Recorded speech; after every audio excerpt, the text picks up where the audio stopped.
Hey everyone, are you ready for a new review? Well, today you'll get to hear my thoughts and feelings on part 2 of the Selena series that you can catch on Netflix.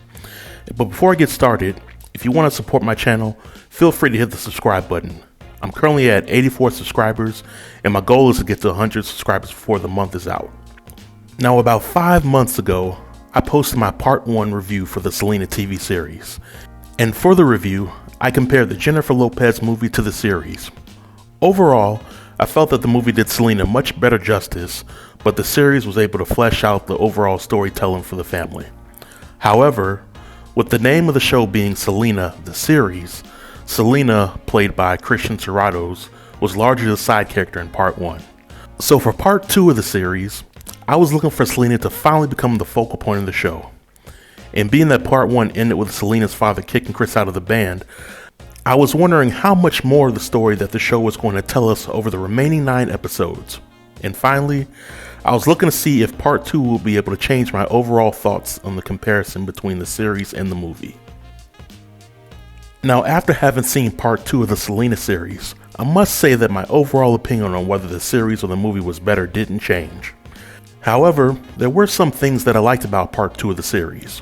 For starters, I liked how the episodes finally began to primarily focus on Selena and her conflicts as it related to her rise to fame. Selena Was Human, and it showed that everything wasn't just roses and sunshine with her, particularly her marriage to Chris. In the movie, Selena and Chris were always shown as being happy and never having any issues. But in the show, we get to see Chris and Selena struggle to maintain the spark that they once had before the marriage. We also get to see the transformation of Selena's father Abraham more fleshed out. In the beginning of the series, Abraham was a micromanaging perfectionist who was extremely hard on his children in an effort to see his family become successful. But as the story of part 2 progressed, Abraham began to take a backseat, allowing Selena and the other children to live out their lives and make their own decisions. The relationship that Selena had with her siblings is also fleshed out, which is interesting to watch. Finally, I like the ending to the series more so than the ending to the movie. In the movie, as we all know, Selena is murdered by Yolanda, and we get to see a montage of the family members reacting to the news while the song Dream of You plays, and that's essentially the end. Well, the show dives a little deeper with the characters, which provides a deeper emotional impact for the viewing audience. And on a side note, it was interesting to see Beyonce as a child make a cameo in the movie.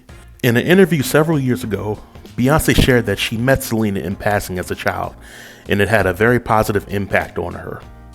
But overall, as stated before, I think the Selena movie is far superior to the series because of the acting performances, the scale of the production, and the casting of characters that look like their real-life counterparts. I honestly feel that part 2 of the series had too many filler episodes, and this Selena series could have been condensed into one season for 10 episodes, and it still could have had the same impact. I can't speak to the historical accuracy of part 2 of the series, but I can say that I had a blast watching it. On a scale of 1 to 10, I would give part 2 of the series a strong 7. So if you haven't checked it out already, I would recommend that you do so. Well, that's the end of this review. Thanks for watching, and until next time, stay tuned and stay safe. Peace.